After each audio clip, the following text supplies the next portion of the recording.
यह कहानी है एक साधारण मछुआरे एरिक की। एरिक उन लोगों में से था जिनके लिए समुद्र डर नहीं बल्कि रोजगार था। हर सुबह सूरज निकलने से पहले वह अपनी छोटी सी लकड़ी की नाव लेकर समुद्र की तरफ निकल जाता था। लहरों की आवाज, हवा की ठंडी थपकियां और दूर तक फैला नीला पानी, यही उसकी दुनिया थी। उस दिन भी सब कुछ बिल्कुल वैसा ही था। मौसम साफ था, आसमान में बादल का नामो निशान नहीं, हवा भी सामान्य थी, लेकिन समुद्र हमेशा वह नहीं दिखाता जो असल में छुपा होता है। कुछ घंटों बाद जब एरिक मछलियां पकड़ने में लगा था, अचानक उसे एहसास हुआ कि चारों तरफ की आवाजें धीरे धीरे दबने लगी हैं। लहरों की आवाज मंद पड़ गई, हवा थम सी गई और तभी कुछ ही पलों में चारों ओर घनी धुंध फैल गई, इतनी घनी कि सामने कुछ भी दिखाई नहीं दे रहा था। एरिक घबरा गया। उसने कंपास देखा, वह घूम रहा था। दिशा का कोई अंदाजा नहीं, समय का कोई अंदाजा नहीं। उसने इंजन तेज किया, लेकिन नाव जैसे किसी अदृश्य ताकत के खिलाफ जूझ रही हो। तभी धुंध के बीच उसे एक अजीब सी परछाई दिखाई दी। धीरे धीरे वह परछाई साफ होने लगी। यह एक बड़ा जहाज था, पुराना, जंग लगा हुआ और पूरी तरह सुनसान। कोई आवाज नहीं, कोई हलचल नहीं। समुद्र के बीच ऐसा जहाज होना अपने आप में असामान्य था। एरिक के मन में डर भी था और उत्सुकता भी। उसने अपनी नाव को धीरे से उस जहाज के किनारे लगाया और रस्सी से मजबूती से बांध दिया। वह बार बार नीचे देखता रहा ताकि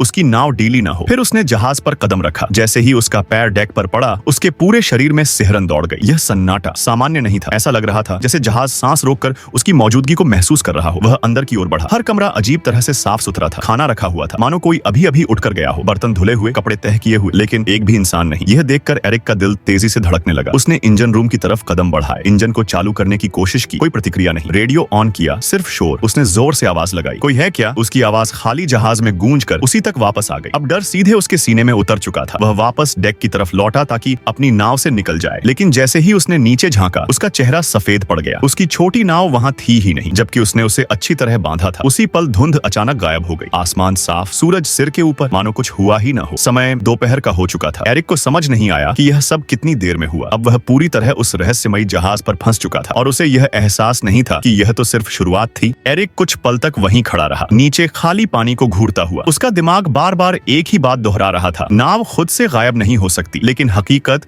उसकी आंखों के सामने थी। डर को दबाते हुए उसने खुद को संभाला। समुद्र के बीच घबराहट किसी काम की नहीं थी। उसने तय किया कि पहले जहाज को अच्छे से समझना होगा। अगर इंजन चल गया तो शायद वह किसी बंदरगाह तक पहुंच सकता था। एरिक नीचे इंजन रूम में गया, औजार ढूंढे, पुरानी मशीनों की जांच शुरू की। समय का अंदाजा नहीं था, सिर्फ इतना पता था कि वह घंटों से वहीं लगा हुआ है। आखिरकार एक भारी आवाज के साथ इंजन ने हल्का सा कंपन किया। एरिक की आंखों में उम्मीद चमक उठी। उसके लिए यह पल किसी जीत से कम नहीं था, लेकिन जैसे ही उसने कंट्रोल रूम में जाकर रेडियो ऑन किया, फिर वही सन्नाटा। कोई जवाब नहीं, कोई सिग्नल नहीं। ऐसा लग रहा था जैसे यह जहाज दुनिया से कटा हुआ हो। थकान अब उसके शरीर पर हावी होने लगी थी। पसीना, तेज धड़कन और भारी सांसें। वह ऊपर डेक की तरफ गया ताकि थोड़ी ताजी हवा ले सके। समुद्र शांत था। तभी उसे पेशाब जाने की जरूरत महसूस हुई। आसपास कोई नहीं था। उसने सोचा किनारे खड़े होकर ही निपटा लेता हूँ। जैसे ही वह जहाज के किनारे पहुंचा और नीचे झुका, अचानक पीछे से किसी ने उसे जोर से धक्का दिया। एरिक को संभलने का मौका तक नहीं मिला। वह सीधे ठंडे समुद्र में गिर पड़ा। पानी मुंह में भर गया, शरीर सुन्न पड़ने लगा। तेज लहरें उसे जहाज से दूर खींच रही थी। मौत बस कुछ सेकंड दूर थी। आखिरी कोशिश में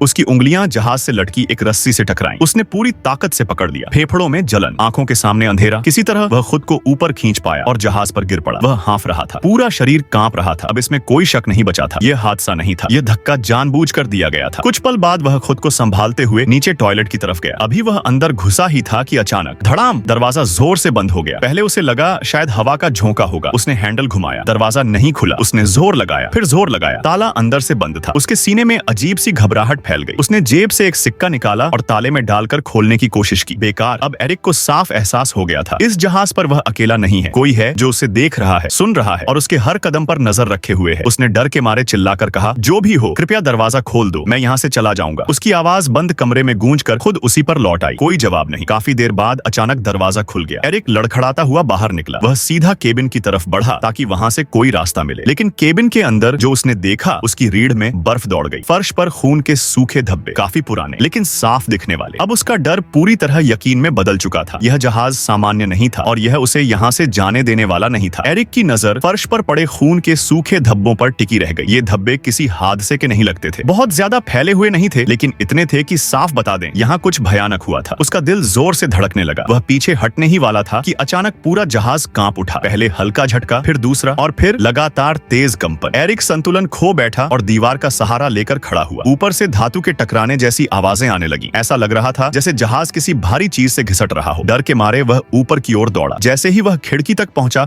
और बाहर झांका, उसकी सांस अटक गई। दूर से एक विशाल विशाल कार्गो जहाज सीधे उनकी ओर बढ़ रहा था, इतना बड़ा कि उसके सामने यह जहाज खिलौने जैसा लग रहा था। उसका रास्ता बिल्कुल सीधा था, टक्कर तय थी। एरिक ने जोर जोर से चिल्लाना शुरू किया, हाथ हिलाए, कपड़ा उतारकर हवा में लहराया, लेकिन वह जहाज इतना ऊंचा और भारी था कि नीचे देखना ही उसकी प्राथमिकता नहीं थी। हर सेकंड दूरी कम होती जा रही थी। अब एरिक समझ चुका था, अगर कुछ नहीं किया तो मौत निश्चित है। उसकी नजर खिड़की के पास लटकी एक लंबी रस्सी पर पड़ी। दिमाग तेजी से काम करने लगा। अगर जहाज की गति किसी तरह कम की जा सके। वह भागते हुए इंजन रूम की तरफ गया और रस्सी को अंदर की ओर फेंक दिया। अगले ही पल कुछ जोर से खींचा, रस्सी तेजी से घूमते ब्लेड में फंस गई और इससे पहले कि एरिक समझ पाता, वह रस्सी सीधे उसके गले में लिपट गई। एक झटके में उसका शरीर आगे खींच गया, सांस रुक गई, गला जलने लगा, उसके पैरों ने जमीन छोड़ दी, आंखों के सामने अंधेरा छाने लगा। रस्सी का दबाव इतना ज्यादा था कि बोलना तो दूर, सांस लेना भी मुश्किल था। आखिरी पलों में उसके हाथ एक औजार से टकराए। पूरी ताकत लगाकर उसने रस्सी काटी। झटके से वह जमीन पर गिर पड़ा। गला लाल पड़ चुका था, सीना जल रहा था। कुछ सेकंड वह बस पड़ा रहा, सांस के लिए लड़ते हुए, लेकिन राहत बहुत छोटी थी। इंजन की गति कम जरूर हुई थी, लेकिन सामने से आता कार्गो जहाज अब भी नहीं रुका। अगले ही पल धमाका, जोरदार टक्कर, पूरा जहाज कई मीटर पीछे की ओर खिसक गया। एरिक उछलकर फर्श पर जा गिरा। उसका सिर लोहे से टकराया। एक तेज दर्द और फिर सब कुछ अंधेरा। जब उसकी आंख खुली तो उसे एहसास हुआ कि वह फिर उसी बाथरूम में है। पानी उसकी कमर तक भर चुका था, लेकिन जो चीज उसे सबसे ज्यादा डरा रही थी, वह पानी समुद्र का नहीं था। वह मीठा और साफ था, जैसे कोई जानबूझकर उसकी समझ और हिम्मत दोनों से खेल रहा हो। उसका सिर भारी था, शरीर टूटा हुआ। वह समझ नहीं पा रहा था कि वह वहां कैसे पहुंचा, पर एक बात साफ थी, यह जहाज उसे धीरे धीरे खत्म कर रहा था। रात तक पानी उसकी छाती तक पहुंच गया। ठंड और थकान से वह लगभग टूट चुका था। तभी अचानक उसे ताले के खुलने जैसी क्लिक की आवाज सुनाई दी। दरवाजा टूटकर गिर पड़ा और पानी के तेज बहाव ने उसे बाहर निकाल दिया। किसी तरह वह जहाज की छत तक पहुंचा। अब उसे समझ आ गया था कि यह जहाज सामान्य नहीं, बल्कि किसी अदृश्य ताकत के नियंत्रण में है। उसने एयर बैग और लकड़ी से एक छोटा राफ्ट बनाया और जहाज से दूर जाने की कोशिश की, लेकिन घंटों बाद भी वह जहाज उसी दूरी पर बना रहा। मजबूरी में वह वापस लौटा, रिसाव ठीक किया, पानी बाहर निकाला, इंजन चालू किया, लेकिन जहाज एक इंच भी नहीं हिला। फिर उसने एक और जहाज देखा और राफ्ट लेकर उसकी ओर बढ़ा, लेकिन वह जहाज उल्टा उसकी तरफ आने लगा। डर के मारे एरिक समुद्र में कूद पड़ा, मगर हर रास्ता उसे वापस उसी जहाज तक ले आया। ठंड और कमजोरी से हार कर वह फिर अंदर गया और बेहोशी जैसी नींद में सो गया। सुबह उठते ही देखा दरवाजा फिर बंद था। कमरे के एक कोने में बने वेंट से वह ऊपर चढ़ा। दम घुटने लगा, तभी वही क्लिक की आवाज आई और वेंट अपने आप खुल गया। बाहर निकलते ही उसने देखा कि जहाज एक सुनसान द्वीप की ओर बढ़ रहा है। किनारे पहुंचते ही वह उतर गया। द्वीप पूरी तरह खाली था। पीछे मुड़कर देखा तो वही रहस्यमयी जहाज धीरे धीरे दूर जा रहा था, मानो किसी और शिकार की तलाश में हो। द्वीप के दूसरे सिरे पर पहुंचते ही एरिक सन्न रह गया। वही किनारा, वही जगह और उसकी छोटी नाव बिल्कुल वैसे ही बंधी हुई जैसे पहले दिन थी। आसपास सब कुछ सामान्य था, लेकिन एरिक के जख्म और डर साफ बता रहे थे, ये सपना नहीं था। अब सवाल सिर्फ यही था, वह जहाज क्या था और समुद्र ने उसे वापस वहीं क्यों छोड़ दिया जहां से सब शुरू हुआ।